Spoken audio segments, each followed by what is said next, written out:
Benvenuti amici di mattoscacco.com in questo nuovo video. Allora, siamo già in partita inoltrata, analizziamo insieme la posizione e poi cerchiamo di capire qual è la mossa che farà il bianco, perché in questa posizione il tratto spetta al bianco. Chi sono i due giocatori? Col bianco l'ineguagliabile Alexander Alekhine e con il nero il suo avversario, il dottor Max Uve.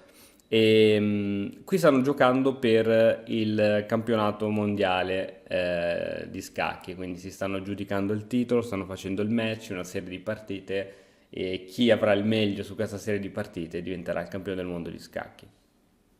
Siamo chiaramente nel lontano 1935, come ti dicevo, valutiamo insieme la posizione. Allora, che cosa vediamo da questa posizione? Vediamo che c'è un cavallo centrale del bianco molto forte che controlla, diciamo, case importanti.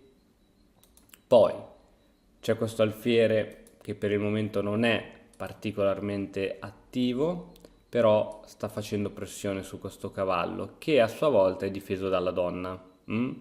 Quindi, primo tema tattico che ci viene in mente, il tema della deviazione. Se io riesco a far togliere la donna di qui, o almeno dalla quinta traversa, cade il cavallo.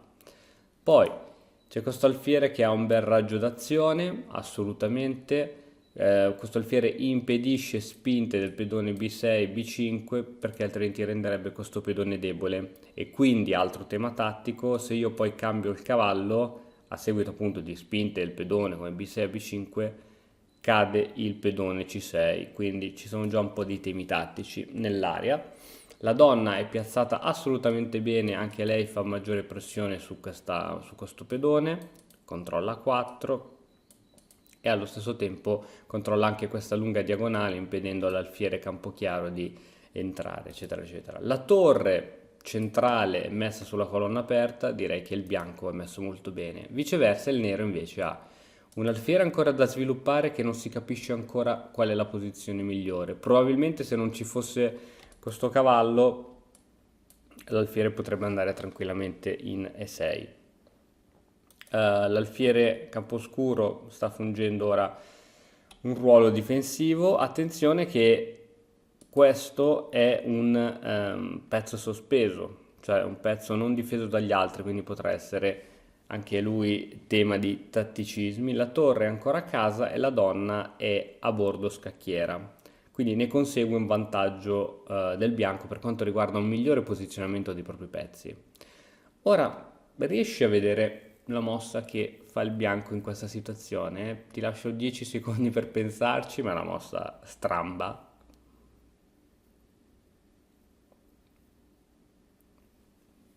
Qui le possibilità possono essere un cavallo B3, togliendo il cavallo, lasciando lo spazio alla torre, minacciando lo stesso la donna e guadagnando un tempo. H3, una mossa per evitare entrate di cavallo o d'alfiere che potrebbero essere fastidiose su G4. Ma qui la mossa che fa il grande Alekhine è B4. Guarda bene che questo pedone B4 è catturabile sia con la donna che con l'alfiere. B4, una mossa molto attiva, una mossa che sfrutta il tema della deviazione che abbiamo trattato diverse volte all'interno dell'Accademia Online di Scacchi, che è appunto quello di deviare, in questo caso la donna, che è il pezzo difensore del cavallo, e facendo togliere la donna da questa quinta traversa, per esempio su B6, semplicemente qui cade il cavallo e si va in vantaggio di un pezzo.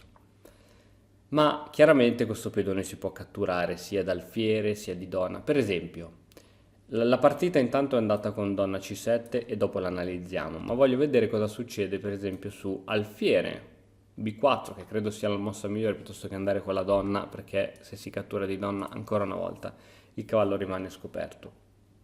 Seguirebbe cavallo B3 e attenzione che la donna ancora una volta non riesce a rimanere sulla quinta traversa per difendere il pedone, quindi sarebbe stata costretta ad andare in C7. Da C7 è vero che controlla sì il suo bel cavalluccio, ma è anche vero che si sta beccando una bella inchiodatura di cavallo dall'alfiere del bianco. seguirebbe donna e4 per aumentare la pressione su questo cavallo e ora bisogna assolutamente correre ai ripari. Non solo, si sta attaccando anche l'alfiere, quindi doppio attacco. L'alfiere va in C3 così difende anche il proprio cavallo e si mette in salvo lui stesso. Altra possibilità era sicuramente quella di giocare alfiere D6, ma su questa c'era donna D4 che era molto molto molto forte. Quindi abbiamo detto che la mossa in realtà diciamo un po' più giusta è alfiere C3. Su alfiere C3 torre C1 e su alfiere B2 torre in C2. Guarda un po' questo alfiere camposcuro, qui non può andare, qui non può andare, può andare qui, però si toglie dalla difesa di questo cavallo, qui non può andare, qui non può andare. F5 è l'ultima speranza del nero e donna B4. Il bianco ha assolutamente una posizione stravincente. Ok? E qui questo alfiere salterà. Bene, ma andiamo alla partita per come è andata. Su questa mossa stravagante, ma in realtà abbiamo visto fortissima B4 di Alekhine e devi essere veramente un genio per fare una mossa di questo tipo. Il nero risponde donna C7. Ora che la donna, come abbiamo già visto prima, è sotto inchiodatura e non solo, è anche a sua volta diciamo un pezzo sospeso, quindi il bianco può fare pressione, tac, giocando su altre inchiodature. Anche questo pedone inchiodato non può catturare, altrimenti qui si cattura la donna. Quindi guarda come il bianco avanza sfruttando questa serie di inchiodature. C5 probabilmente è la mossa più forte. Ora bisogna spostare questo cavallo, anche se ancora una volta questo pedone è inchiodato. Se si cattura il cavallo si perde nuovamente la donna. Tuttavia è meglio toglierlo preventivamente e lo andiamo a mettere dove lo metteresti. Le case non è che sono troppe, c'è B3, c'è F3, c'è F5 e qui non si può andare. E qui non si può andare. Chiaro, un B3 è una mossa passiva. F3, men che meno, andiamo anche a tappare le ali al nostro alfiere. Cavallo F5. F6, mossa un po' strana che rende questa diagonale debole.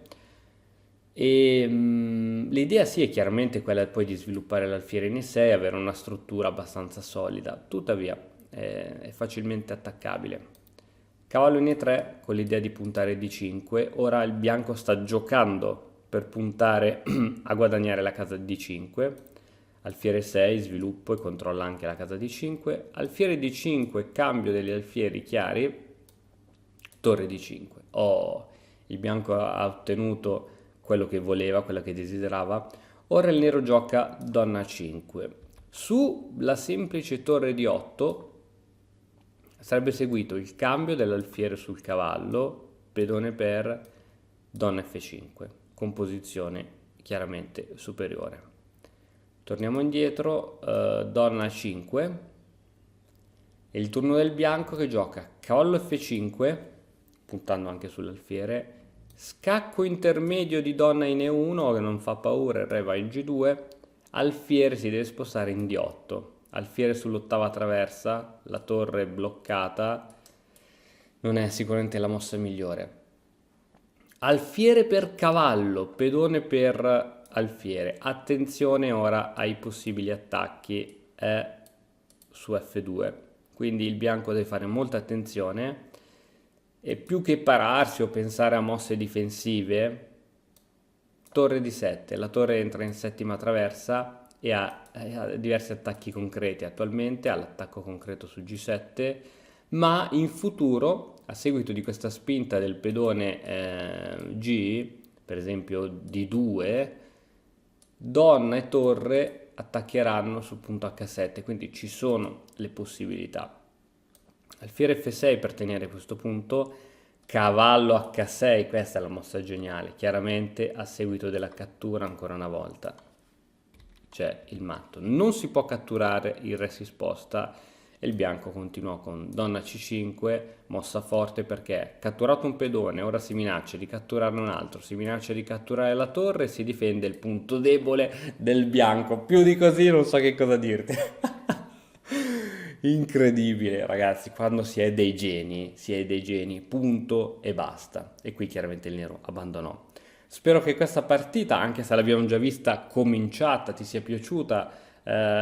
Spesso non c'è bisogno di vederle dall'inizio e dall'apertura, ma per capire appunto i temi tattici, i piani di gioco, li si possono vedere direttamente dal medio gioco. Bene, se il video ti è piaciuto, come al solito ti invito a lasciare un like, un commento e iscriverti al canale e noi ci vediamo domani con un altro nuovissimo video. Ciao! E ora per continuare che cosa posso fare? Beh, innanzitutto ti consiglio di iscriverti al nostro canale in modo tale da non perderti le nuove video lezioni. E poi puoi vedere il video che è stato più cliccato in questa settimana. Ci vediamo, ciao!